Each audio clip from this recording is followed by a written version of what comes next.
É convidado da edição da noite, o fiscalista Rogério Fernandes Ferreira. Muito boa noite, doutor. O que é que acha que destino deve ter este excedente que se criou na ADSE? Repare, este excedente é consignado, portanto, é da própria ADSE para os respectivos beneficiários.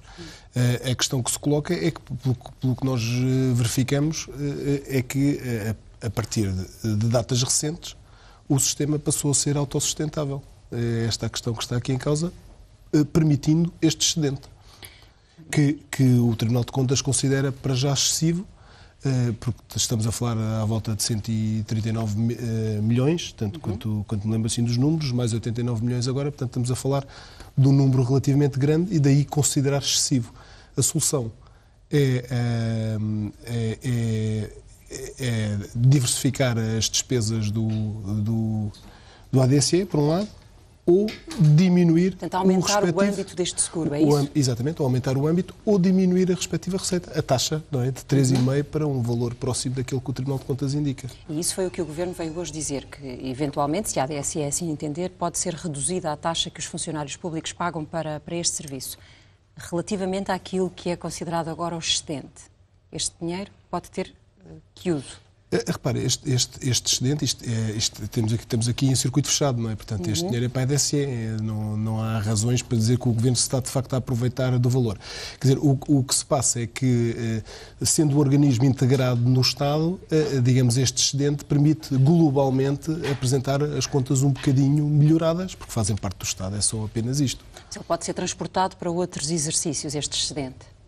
Outros exercícios da ADSE, para a ADSE, para o ano que vem, por exemplo. Repare, ficar como um fundo de reserva para quando aquilo que é cobrado não chegar. Pois, eu acho que a ideia é esta, é como no sistema privado, é como no SAMS, por exemplo, provavelmente há excedentes que servem depois para outros anos. Pode-se criar reservas, efetivamente.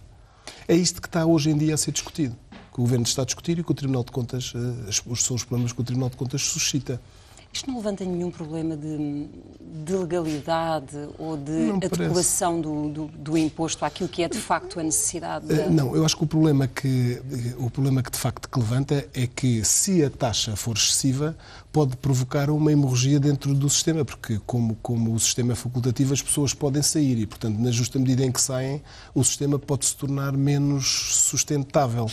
Agora, o que se passa é que isto teve a ver com o memorando da Troika, que já exigia, de facto, um sistema que fosse autossustentado. E porquê? Porque nos últimos anos o que se verificava é que o 0,5% de desconto inicial era insuficiente para a sustentabilidade do ADSE, digamos. E, portanto, era o Orçamento de Estado que suportava o funcionamento? Era, no fundo, rigorosamente, eram os impostos e eram a dívida pública. No fundo, é isto que tem aqui em causa. Quando os sindicatos vêm dizer que a taxa que foi imposta é um escândalo, podia ou não ter-se... Isto foi um erro de cálculo em função das necessidades do serviço?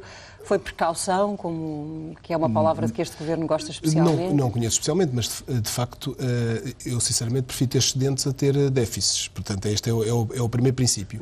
É evidente que o excedente não pode ser excessivo, que aliás é a linguagem do Tribunal de Contas, porque senão causa uma hemorragia no próprio sistema e, digamos, alguma tendência para, sendo o sistema facultativo, para haver saídas de contribuições e, portanto, complicar aqui a vida ao sistema do ADSE. Aliás, precisamente estes aumentos, como é sabido, aliás, os jornais noticiam, em si mesmos, no ano em que houve este aumento, propiciou uma série de saídas que de facto têm que ser tidas em conta. O que é que o Tribunal de Contas indica?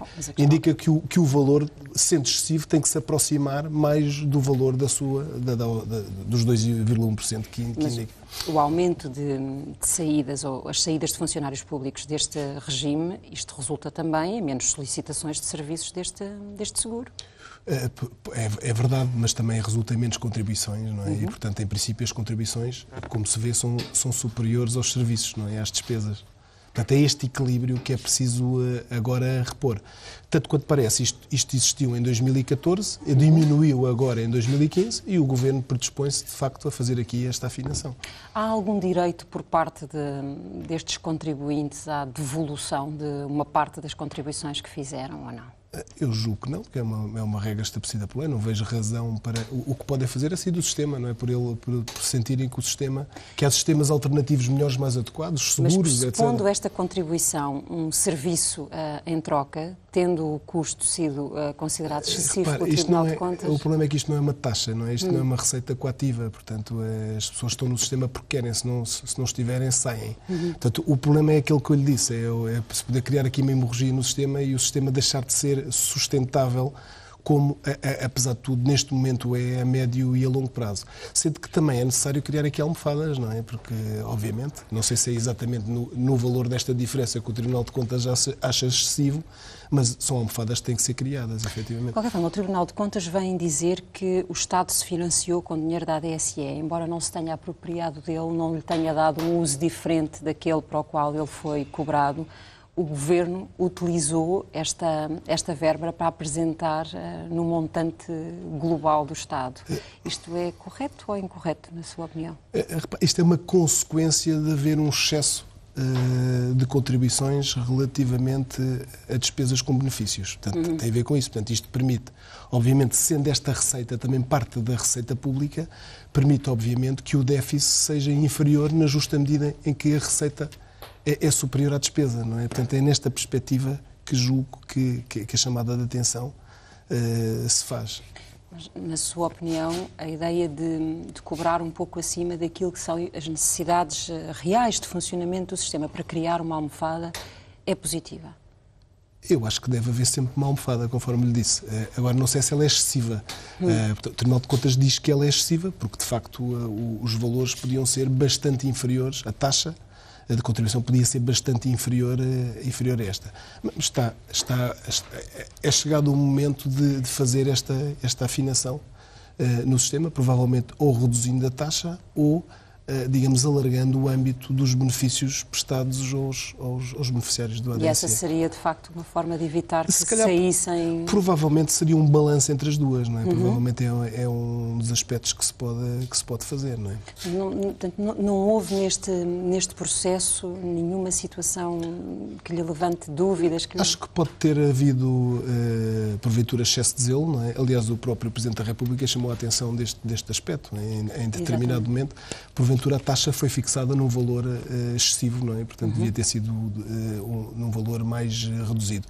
Mas também o Tribunal de Contas fala em 2,1% em vez dos 3,5%. O problema é que estes cálculos, de facto, também não são fáceis de fazer e, portanto, é natural que também haja aqui alguma prudência no cálculo e depois havia que cumprir também o memorando da Troika, que também era outro problema em que isto estava efetivamente previsto. A verdade é, como dizia há pouco, o serviço da ADSE foi sempre deficitário até a taxa ter sido aumentada para este montante. É verdade, quer dizer, o que se verifica é que o que se comprova é que, de facto, o 0,5% de desconto que existia inicialmente era insuficiente para as despesas do ADSE. E, portanto, isto veio a ser, digamos, esta diferença entre a receita e despesa pode ser colmatada ou por via de impostos, e os impostos, no fundo, recaem sobre toda uma panóplia de cidadãos que não beneficiam do ADSE, ou de dívida pública, de empréstimos. Estamos a onerar, então, as gerações futuras que também não vão gozar de benefícios decorrentes do ADSE. Portanto, faz algum sentido que isto funcione em circuito fechado e que sejam os beneficiários, no fundo, a autofinanciarem, são quem beneficia do sistema, a beneficiarem, digamos, a contribuírem para um sistema de que eles próprios beneficiam. A questão é do excesso, não é? Voltamos ao início. Agora, a ADSE passa para a tutela da saúde, mas será sempre autónoma na gestão destas verbas, por aquilo que percebemos hoje? Pois, o que se verifica é que neste momento se perspectiva, portanto, fala-se, em que, digamos, sendo a receita suficiente para cobrir a despesa, talvez justifique que haja aqui um grau de autonomia desta instituição diferente daquela que tem hoje, e, portanto, passando a ter a autonomia administrativa e financeira, no fundo, podendo um pouco autorregular-se como funcionam como outro tipo de instituições, não é? Muito obrigada pela Nada, sua ajuda para entendermos esta notícia que acabou por marcar o dia político em Portugal. Obrigada, boa noite. Muito obrigado.